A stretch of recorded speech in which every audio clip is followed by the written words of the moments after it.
Queridos hermanos en Cristo Jesús, una vez más nos hemos reunido para seguir al Señor Jesús en el camino que lo lleva al Calvario. Allá encontraremos a las personas que lo han seguido hasta el final. Su madre, el discípulo amado, los apóstoles, las mujeres que lo siguieron en el anuncio de la buena noticia, y a cuantos movidos por compasión han tratado de consolarlo y de aliviar su dolor. Pero también encontraremos a los que decidieron su muerte. Al recorrer la galería de retratos de los apóstoles, llamados directamente por Jesús durante su vida terrena, no podemos dejar de mencionar a quien siempre aparece en último lugar en la lista de los 12, Judas Iscariote. Ya solo el nombre de Judas despierta entre los cristianos una reacción instintiva de reprobación y de condena. El significado del apelativo Iscariote es controvertido. La explicación más común dice que significa hombre de Keriot, refiriéndose a su pueblo de origen, situado cerca de Hebrón y mencionado 2 veces en la Sagrada Escritura. Otros lo interpretan como una variación del término sicario, como si aludiera a un guerrillero armado de puñal, llamado en latín sica. Por último, algunos ven en ese apodo la simple transcripción de una raíz hebreo-aramea que significa el que iba a entregarlo. Esta designación para Judas, como el entregador, se encuentra 2 veces en el cuarto evangelio. Después de una confesión de fe de Pedro, en Juan 6:71, y luego durante la unción de Betania, en Juan 12:4. Judas, el apóstol que traicionó a Cristo. Hay pasajes que muestran que la traición se estaba gestando hacía tiempo en el corazón de Judas. Él es aquel hombre por quien el Hijo del Hombre es traicionado.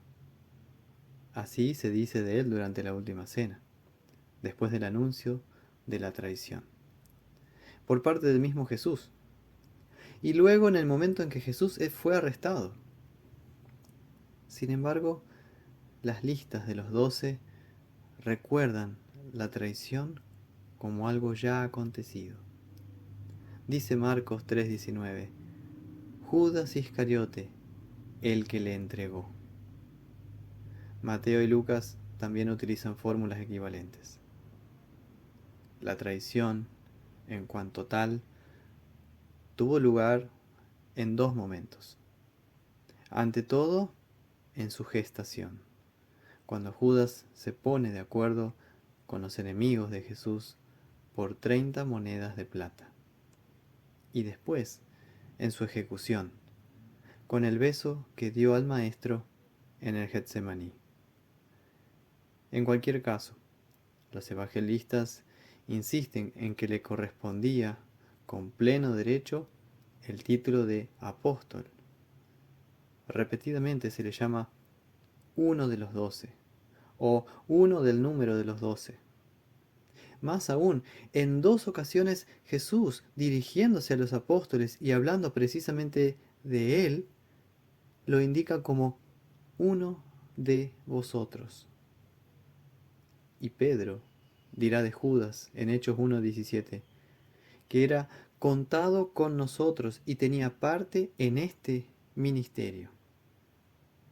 Se trata, por tanto, de una figura perteneciente al grupo de los que Jesús había escogido como sus colaboradores y compañeros más cercanos. Hermanos, esto plantea 2 preguntas. La primera es, ¿cómo es posible que Jesús escogiera a este hombre y confiara en él? Aunque Judas era de hecho el tesorero del grupo, como dice Juan 12:6, puesto que Judas tenía la bolsa de las ofrendas, en realidad también se le llama ladrón, porque sustraía de lo que se echaba en ella. Es un misterio su elección por parte de Jesús, sobre todo teniendo en cuenta que Jesús pronunció un juicio tan severo sobre él. Ay de aquel hombre por quien el Hijo del Hombre es entregado. Bueno le fuera a ese hombre no haber nacido. Mateo 26-24. Es todavía más profundo el misterio sobre su suerte eterna, sabiendo que Judas, viendo que Jesús era condenado, devolvió arrepentido las 30 monedas de plata a los principales sacerdotes y a los ancianos, diciendo: yo he pecado entregando sangre inocente.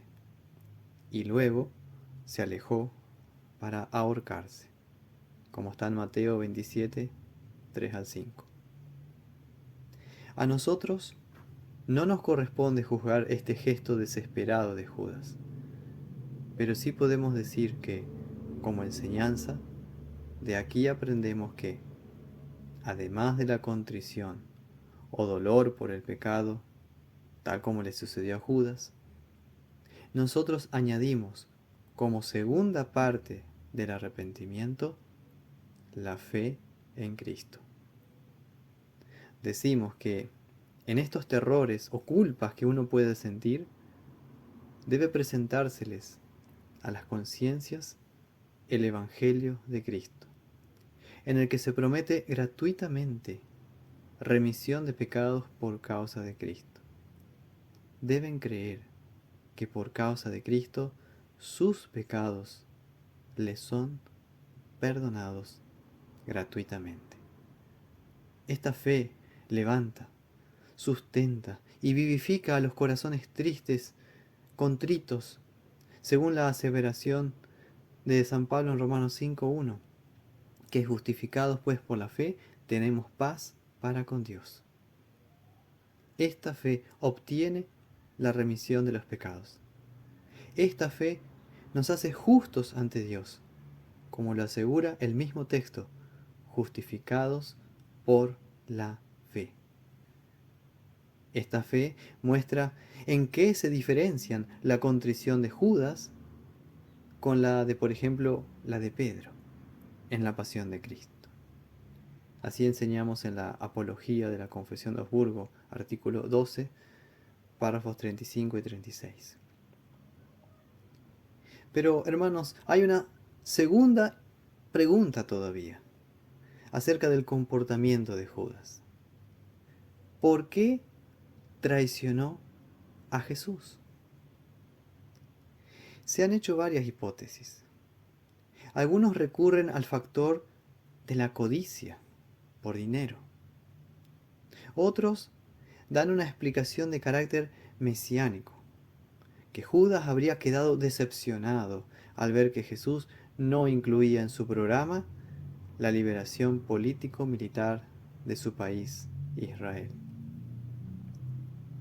Pero los evangelistas insisten en un tercer aspecto.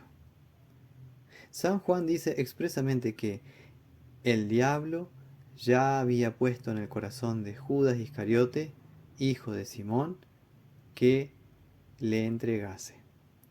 Juan 13:2. De manera semejante San Lucas escribe en Lucas 22:3: y entró Satanás en Judas, por sobrenombre Iscariote. De este modo, se va más allá de las motivaciones históricas y se explica lo sucedido con una responsabilidad personal de Judas, que se dio miserablemente a una tentación del maligno. En todo caso, la traición de Judas sigue siendo un misterio. Jesús, hasta el último momento, lo trató con amabilidad, lo trató como un amigo, e incluso le preguntó: Judas, ¿con un beso entregas al Hijo del Hombre? Lucas 22:48. Así que día tras día debemos esforzarnos también nosotros para estar en plena comunión con Cristo y no darle la espalda.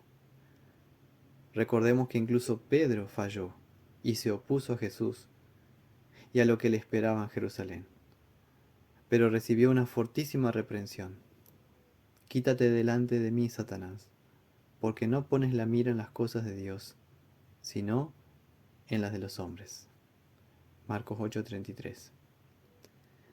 Por lo demás, cuando pensamos en el papel negativo que desempeñó Judas en la pasión de Cristo, debemos enmarcarla dentro del plan de salvación de Dios, que guía los acontecimientos de la historia. La traición de Judas llevó a la muerte de Jesús, pero nuestro Señor transformó este tremendo suplicio en la cruz, en el lugar donde reveló su amor salvador, en la cruz, donde se dio a sí mismo por nuestros pecados delante del Padre, de tal manera que hoy, con Cristo, estoy juntamente crucificado, y ya no vivo yo, mas vive Cristo en mí, y lo que ahora vivo en la carne, lo vivo en la fe del Hijo de Dios, el cual me amó y se entregó a sí mismo por mí. Gálatas 2:20. Así, de esta manera, en el Calvario, por nuestra salvación, Dios en persona, por amor, lo entregó a Jesús por todos nosotros. Como conclusión, queremos recordar también a quien, después de la Pascua, fue elegido para ocupar el lugar del traidor. En la iglesia de Jerusalén, la congregación presentó a 2 discípulos y después echaron suertes: a José, llamado Barsabás, que tenía por sobrenombre Justo, y a Matías. Hechos 1:23. Este último fue escogido y de este modo Matías fue contado junto con los 11 apóstoles. No sabemos nada más de él, salvo que fue testigo de la vida pública de Jesús, siéndole fiel hasta el final. Y de aquí sacamos una última enseñanza. Aunque en la iglesia no faltan los cristianos indignos y los cristianos traidores e hipócritas, como Judas, a cada uno de nosotros, los creyentes, nos corresponde contrarrestar, remediar y sanar el mal que ellos realizan, a semejanza de Matías. ¿Cómo? Con nuestro testimonio fiel a Jesucristo, nuestro Señor y Salvador. Amén.